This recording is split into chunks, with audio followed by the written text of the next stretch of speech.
श्री रामकृष्ण परमहंस देव की लीला सहधर्मिणी माँ श्री शारदामणि देवी को भक्त श्री माँ के रूप में जानते थे और बड़े ही स्नेह से माँ कहकर उन्हें पुकारते भी थे। आज हम माँ के वचनों में से एक विशेष वचन को लेकर उससे ज्ञान लाभ करेंगे।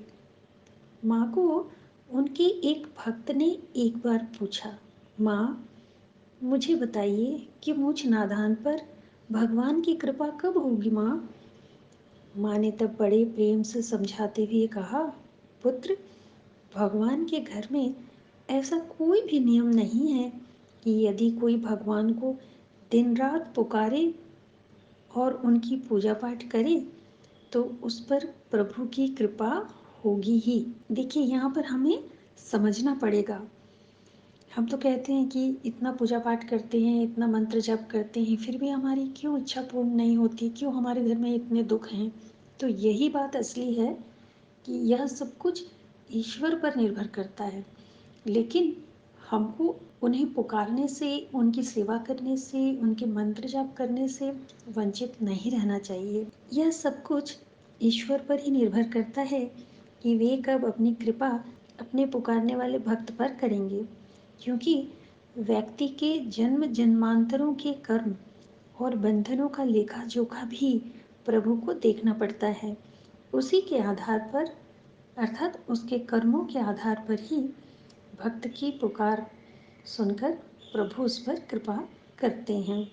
उसके लिए भी समय निर्धारित होता है। हम सब ने शास्त्र में पढ़ा है कि प्राचीन काल में अनेकों ऋषियों मुनियों ने सैकड़ों वर्षों तक प्रभु को प्राप्त करने के लिए तपस्या किया करते थे। धूनी रमाकर शीर्षासन करते हुए, कितनी कठिनाइयों का सामना करते हुए ईश्वर को पुकारा करते थे। कितना कठोर तपस्या वे किया करते थे। भूखे प्यासे रहकर शरीर के अस्थि पंजर को पूरी तरीके से बिखेर कर धूप बारिश सर्दी सब कुछ सहते हुए वे अपनी तपस्या को जारी रखते थे। फिर भी इतनी कठिनाई का सामना करने पर भी वे अपनी तपस्या को नहीं छोड़ते थे।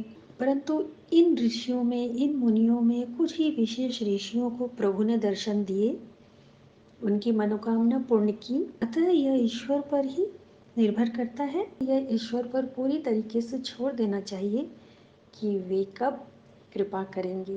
कृपा तो करते ही हैं, परंतु कभी किसी के कर्म के आधार पर जल्दी उसकी प्राप्ति होती है और कभी कर्म के आधार पर कुछ समय लगता है, पर कृपा जरूर होती है। बस तुम अपना काम करो, तुम उन्हें पुकारते रहो, वे समय आने पर जरूर तुम्हारी पुकार सुनेंगे और तुम्हारी मनोकामना पूर्ण करेंगे। मित्रों, माँ शारदा के वचनों में से लिया गया इस प्रश्न का उत्तर आप लोगों को जरूर अच्छा लगा होगा। प्रभु की कृपा हम सब पर बनी रहे। धन्यवाद।